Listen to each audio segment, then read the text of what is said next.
Hey everybody, this is Joe Elliott from Fretboard Biology. Most guitarists play solos sometimes where it sounds like they're just wandering aimlessly around a scale, hoping that they land on notes that sound good. And if you think this bores you, just think about the audience. A good guitar solo should tell a story. You should take the audience on a little ride with you from start to finish. And I can't think of anything more satisfying than playing a guitar solo where you feel like the audience is with you. You've taken them on a little ride. So here's a way to start breaking out of the habit of just carpet bombing your audience with notes. Let's try this with a 4-bar phrase. The first bar will be A minor, the second bar will be G, the third bar will be F, and the last bar will be G. That's 4 bars. And in our solo, we're going to play this 4-bar phrase 4 times. So 4 times 4 is 16. It'll be a 16-bar solo divided into 4 quarters. It's going to be a finite length because it's important to have your solo end at some point. So here's how we're going to do this. We're going to think of each of these 4-bar phrases as a quarter, like a quarter in a football game or a basketball game. In our first quarter, we're going to make a musical statement called a motif. It's kind of like a lick. And it doesn't have to be complicated. In fact, it's almost better if it's not complicated because then you have somewhere to go to help that solo grow to the climax, which should come later. So this first quarter, the motif we're going to play it in a lower register so we have somewhere to go with it. You can always build intensity by going from low to high. That's kind of the oldest trick in the book. So after the first quarter, it's time for the second quarter. And in the second quarter, we want to kind of repeat the idea we did in the first quarter. So the second quarter should mimic, if not duplicate, the first quarter. Audiences love it. They love the fact that you've played an idea twice. That means, in their mind, that you meant what you said. You have to mean what you say when you play. Now in the third quarter, it's time to start ramping up the intensity because the solo's halfway through. You're half done. So in that third quarter, we can move up a little higher in register. Not real high necessarily, but higher than where we played in the first and second quarter. And we can have a higher note density too. Play more notes, maybe a little harder, and maybe a little louder, maybe a little faster. And in the fourth quarter, it's time to bring it home. That's when we can go up higher, we can play faster, we can play louder. And this is where the solo has to peak. And after the fourth quarter, get out.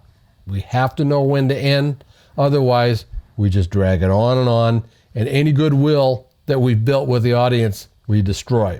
So once you've built it to a peak, get out. So we have 4 quarters: first quarter, second quarter, third quarter, fourth quarter. First and second quarter, they sound like the same thing played twice, sort of. Third quarter, a little higher, a little more intense. Fourth quarter with even more intensity. Let's try that, see how it sounds.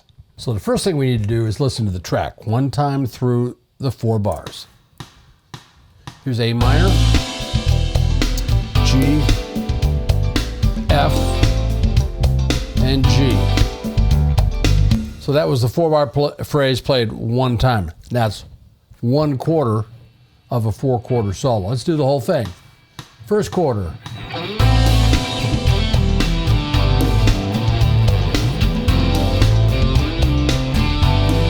Second quarter.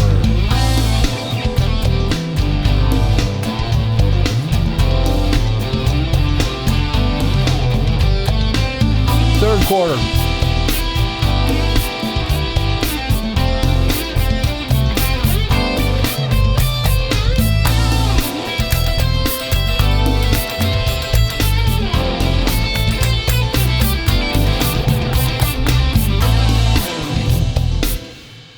So you try it, record it, listen back, do this over and over until it starts making musical sense.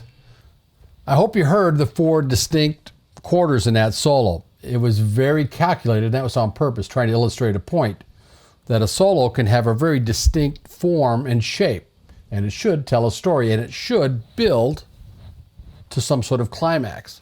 So you should try this too. You can download the track, the link is below, and then load it onto your software and practice soloing this as many times as you can, over and over. Do it until it starts making musical sense.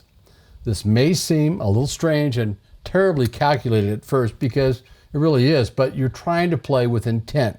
You're trying to make a composition within the composition. You're trying to tell a story.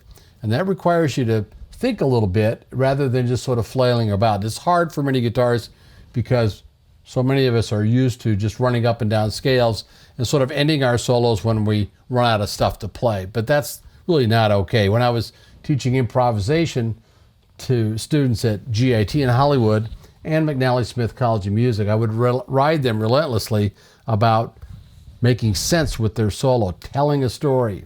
So getting in, and of course at the end, getting out. So I hope you like this. You can click like below, and I hope you come visit us at fretboardbiology.com. We'll see you next time.